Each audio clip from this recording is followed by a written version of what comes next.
Buenas amigos e amigas do Oil Connection, passando aqui para mais uma atualização semanal da safra americana. Estou falando aqui do Kansas, mas como vou ser o host desse vídeo, vou estar falando aí da atualização de soja e milho dos diversos estados aqui do cinturão de milho, né? Antes da gente começar, não esquece aí de deixar teu like já no vídeo, se inscreve no canal e deixa aí algum comentário caso vocês tenham alguma dúvida que a gente possa estar trazendo para os próximos vídeos. Sem mais delongas, já roda a vinheta aí e bora pro vídeo!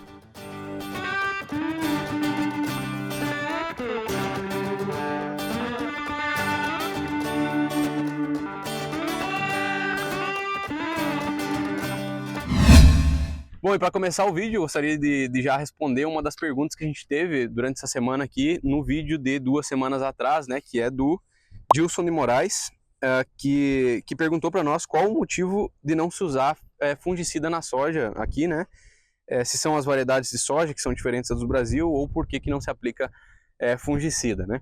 E, bom, para começar, só relembrando que você sabe, a gente até mostrou aí que o nosso inverno aqui é muito rigoroso, né? A gente tem bastante neve, acaba fazendo muito frio. Então, pegando aí como exemplo a ferrugem asiática, né? Que é um grande problema no Brasil. Durante o inverno aqui, basicamente todas as plantas hospedeiras desse fungo acabam morrendo, né? Tanto a soja voluntária como outras plantas.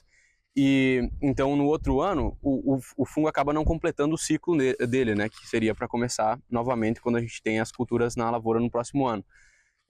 Alguns estados mais ao sul podem até ter, mas o que acontece é que eles vão mover, né, com correntes de ar, mas quando chegam aqui, os que sobreviveram mais ao sul, né, quando eles chegam aqui a soja já vai estar bem adiantada no ciclo, né, e às vezes não tem essa compensação econômica de aplicar quando a soja já está bem no final ali, né? Isso quando chega, depende muito do ano. Então, no vídeo da semana passada até o Marcos e a Karen mostraram um caso de mancha parda na soja deles lá. E o que acontece é que é comum, sim, a gente encontra, mas até que as doenças subam para a parte mais superior da planta, às vezes não vale a pena aplicar, né? Porque não vai acabar causando uma perda de produtividade para ser significativa para aplicar o fertilizante, o fungicida, desculpa. Inclusive eu olhei uma pesquisa aqui que foi feita no Missouri, que foi especificamente com mancha parda, né? Que eles aplicaram com fungicida e sem fungicida, e eles tiveram uma diferença de 1 bushel até 1,5 bushel por acre, né? Com aplicação ou sem aplicação. Então, será que vale a pena aplicar o fungicida, né? E até no vídeo da semana passada foi comentado que a produtividade média aqui é cerca de 30 sacas por hectare para soja, né? Então não é uma produtividade tão alta. E às vezes, justamente por isso, às vezes os produtores focam em rentabilidade e não em produtividade, né? Eles estão ainda buscando aumentar as produtividades de soja deles, né? Então seria basicamente por isso que não é feita a aplicação, pela viabilidade econômica, mas também porque não tem a presença do fungo, né? Não é que vai plantar e já vai começar a ter esse problema, vai ser bem mais tarde. Bom, já enrolei bastante com isso, então vamos passar aí para o relatório do USDA. Entrando aí no milho, então o milho está com 34% no estágio de embonecamento, né? Então aí entrando no reprodutivo, ali em R1, e semana passada a gente estava com 18%. E na média dos últimos 5 anos a gente estava com 33%. Então muito parecido aí com o que a gente tem visto normalmente para essa época, né? E também temos dados aí do milho entrando em estágio de grão pastoso, né, em R4, que é cerca de 25 a 30 dias depois do estágio de embonecamento, né? E de acordo com o Marcos, que falou na semana passada aí para nós, é o estágio de pamonha, né? Alguma coisa assim, para mim, informação nova. Na minha região a gente não faz pamonha, então não conhecia, né? Estamos aí com informação nova no vídeo passado também. E, bom, e para esse estágio a gente está com 7%. A gente tem alguns estados mais ao sul, né, que estão aí, se a gente olhar no relatório, até com 50%, né? Mas na média, então, ainda estamos aí com uma média meio baixa, né? Cerca de 7%, porque os estados mais ao norte justamente não chegaram aí ainda, né? E, bom... e também na média dos últimos 5 anos a gente estava com 5%, então aí levemente adiantado, né, nesse ano em comparação com a média dos últimos 5 anos. Agora um pouco também em relação à qualidade do milho. Nesse ano o relatório está mostrando aí para nós 74% entre bom e excelente, 21% razoável e 5% ruim ou muito ruim, que é um número melhor do que a gente tem visto no ano passado, né? Ano passado a gente estava com 68% em bom e excelente, 23% razoável e 9% em ruim e muito ruim. O que eu tenho visto aqui no Kansas é que as lavouras estão muito boas. Eu cheguei aqui em 2021 e acredito que esse foi o primeiro ano que eu estou vendo as lavouras tão uniformes como estão agora, né? Inclusive no ano passado, nos últimos 2 anos a gente tinha estudos na parte oeste do estado e justamente pela falta de água a gente acabava abandonando os estudos, porque basicamente não produzia nada. Esse milho aqui atrás não é um bom exemplo, porque aqui a gente está trabalhando com doses de nitrogênio, então esse milho aqui está com fome, né? Não está com sede. Mas enfim, o que a gente está vendo aqui é que está muito bom. Durante o início da semana eu visitei um produtor, inclusive, isso na parte centro-norte do estado, que o milho dele lá está chegando em R1, entrando ali no estágio reprodutivo, né? E a lavoura dele é toda irrigada, mas ele ainda não irrigou nenhuma vez, porque tem chovido muito bem, então não precisou, né, realmente. E nos outros anos as lavouras irrigadas estavam nesse mesmo padrão, mas a diferença é que não está sendo irrigado esse ano ainda em várias localidades porque não precisou, né? Bom, agora falando um pouco da soja também, a gente já está com 47% aí das áreas na fase de florescimento, que é exatamente o mesmo número que a gente tinha para a média dos últimos 5 anos, e também estamos aí com 15% das áreas em formação de vagem, que também é um número muito próximo ao que a gente via no ano passado e na média dos últimos 5 anos, né? Com relação à qualidade, a gente está aí com 70% na faixa de bom e excelente, 25% razoável e 5% entre ruim e muito ruim. Agora falando um pouco do clima aqui também, acabou de chover aqui, a gente teve também chuva na metade da semana. Hoje só deu uma garoa, né? Não foi uma chuva significativa, mas o Luiz pode deixar o mapa aí para vocês verem de todo o país, né? Para vocês darem uma olhada em todos os estados. E a gente pode ver ali que basicamente todo o mapa tem um pouco de cor verde, né? Que representa ali cerca de 30 milímetros. Também umas regiões amarelas ali com cerca de 70 milímetros e algumas regiões bem pequenas ali com cerca de 20 milímetros. E as temperaturas aqui também aumentaram bastante, né? Principalmente aqui mais na parte central. Estou aqui no Kansas. O Luiz pode deixar o mapa aí para a gente dar uma olhada nas temperaturas também. Esse mapa é das temperaturas previstas para amanhã, né? As máximas. Vocês podem ver que ali o Kansas, principalmente, que é onde eu estou aqui, vamos ter temperaturas aí chegando próximo dos 100 graus Fahrenheit, que seria em torno de 37 graus aí, né? Um pouquinho a mais que isso até. E tem estado assim durante toda a semana, né? Às vezes cerca de 35, mas a sensação térmica em dias como hoje, por exemplo, que tá úmido, né? A umidade do ar está muito alta, a sensação térmica acaba chegando ali nos 38, 39. O que não é ruim, né? É ruim para trabalhar, é ruim para sair no campo, mas pro milho, né, que gosta muito de água e temperaturas altas, tá perfeito, posso dizer, né? E, enfim, para os próximos dias a gente também tem precipitação de chuva para várias regiões, né? Vocês podem ver aqui no mapa de novo que naquela parte roxa ali, né, tá com cerca de 50 milímetros aí de previsão para a semana que vem. As áreas azuis em torno de 25 milímetros e as verdes ali cerca de 5 a 10 milímetros, que provavelmente vão ser as chuvas mais localizadas que a gente vai ver na semana que vem, né?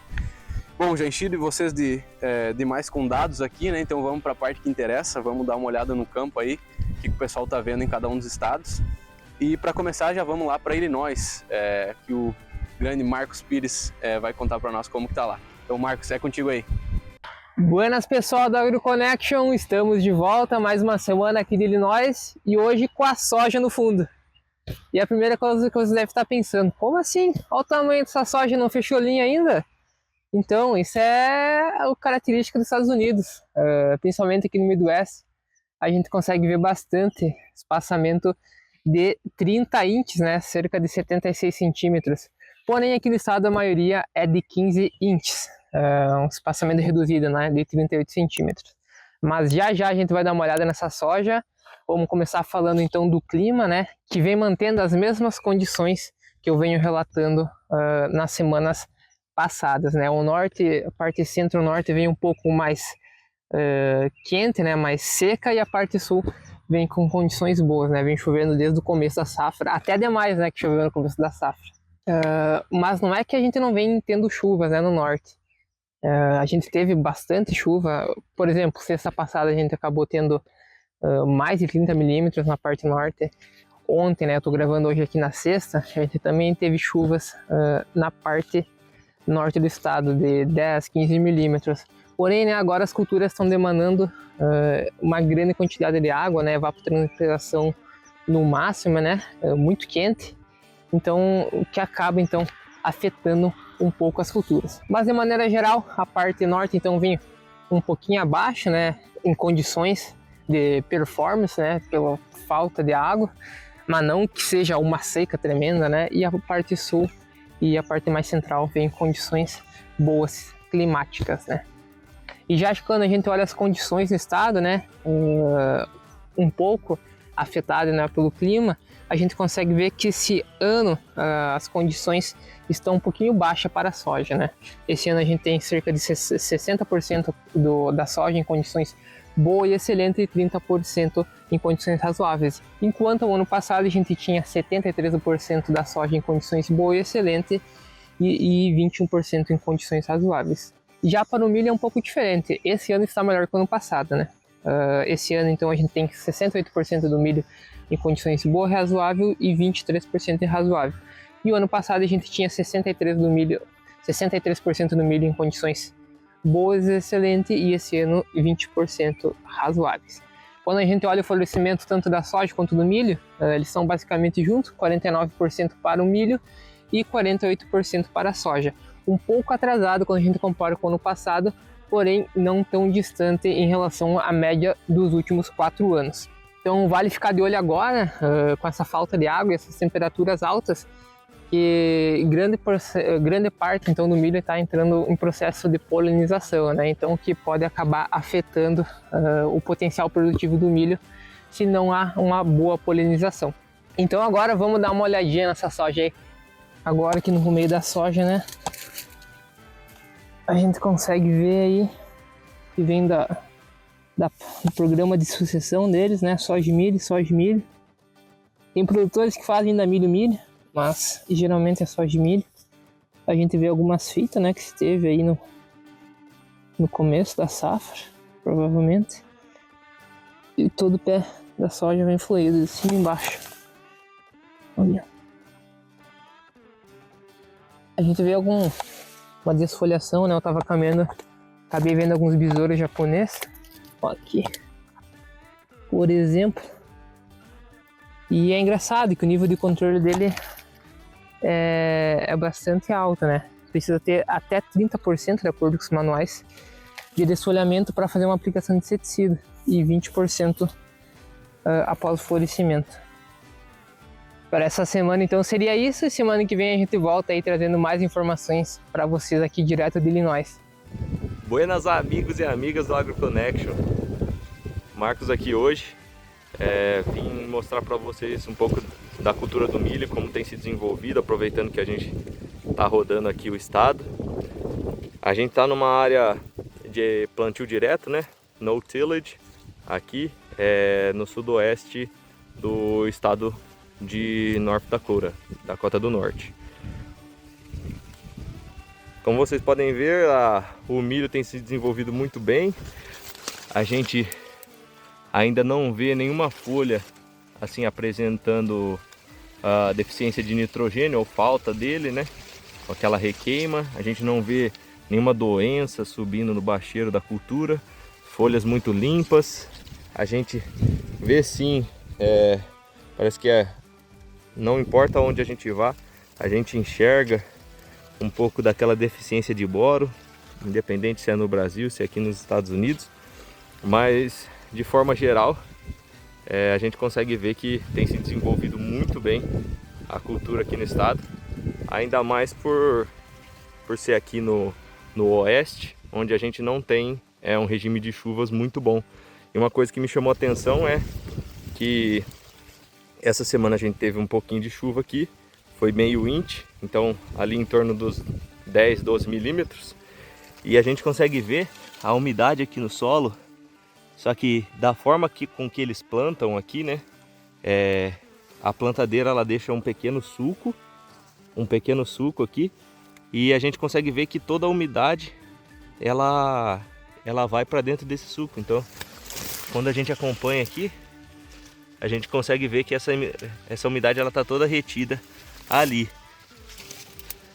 Eu não falo que nesse estágio de desenvolvimento do milho seja tão importante isso, mas para os estágios iniciais, onde a gente tem o sistema radicular ainda não tão desenvolvido, acredito que seja de extrema valia essa técnica que eles usam aqui. Bom, outra curiosidade é que, como eu disse, que aqui é uma região bem mais seca do estado, e então o pessoal eles utilizam uma população de plantas um pouco menor. E esse range, ontem a gente aprendeu aqui nos dias de campo, em alguns dos ensaios, que fica em torno de 55 a 65 mil plantas por hectare, tá certo? E uma curiosidade também, a forma que, pelo menos eu utilizo para definir o estágio fenológico da cultura, quando ela já está bem desenvolvida, a gente já não consegue ver as folhas que senesceram. Então, o que eu faço eu corto a base da planta, e com isso a gente consegue ver toda a estrutura aqui dos nós. Esses nós eles estão todos empilhados aqui, e eles são do primeiro ao quarto nó. A partir disso a gente tem um elongamento aqui do internódio, que ocorre do V4 ao V5. Portanto, esse é o quinto nó, e preso a ele a respectiva folha. Então a gente consegue ver bem aqui saindo do nó a folha. Então essa seria a quinta folha. Então a partir daqui a quinta, sexta, sétima, oitava, a nona e a última folha desencartuchada, a 10ª folha. Portanto, a lavoura aqui ela se encontra no estágio de desenvolvimento V10. Tá certo? Abraço, moçada!